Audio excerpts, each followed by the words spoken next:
ভাবিয়াদি আমরা রিয়াজি মটনের নাম শুনেছি, কিন্তু তোমার কাছে শুনলাম রিয়াজি আলুর দম। ব্যাপারটা কি, কিছু গোলমাল মনে হচ্ছে না তো? গোলমাল তো একদমই না। মানে একটা ন্যাচারালি আলু এমন একটা প্রোডাক্ট যে আলু তো ছাড়া আমরা কিছু চিন্তা করতে পারি না।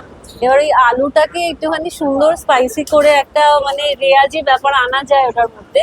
তো সেই জায়গা থেকে আমি নাম দিয়েছি রেয়াজি আলুর দম। অসাধারণ খেতে, এই নয় যে ফুল স্পাইসি, কারণ আমি নিজে এত স্পাইসি খেতে পছন্দ করি না। তো গরম গরম আলুর দমের সেই আলু পরাঠার সাথে বা কচুরির সাথে ওই রেয়াজি আলুর দম, এটা না ট্রাই করলে আমি ডিসক্রাইব করতে পারবো না যে কি অসাধারণ খেতে। মানে এদের কবে থেকে পাওয়া যাচ্ছে গো? এটা পাওয়া যাচ্ছে নিউ ইয়ার থেকে থাকবে, তার আগেই চলে আসতে পারে, বাট আমি টার্গেট রেখেছি নিউ ইয়ার থেকে। একদম সকাল থেকে শুরু হবে, সকাল 8টা থেকে এগুলো তুমি সব পাবে। আলু পরাঠা থেকে শুরু করে কচুরি, তারপরে স্যুপও থাকছে, মানে একদম হেলদি ব্রেকফাস্ট তুমি এখানে পেয়ে যাবে।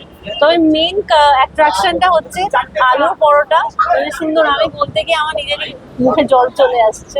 তো এটা নিউ ইয়ার স্পেশাল।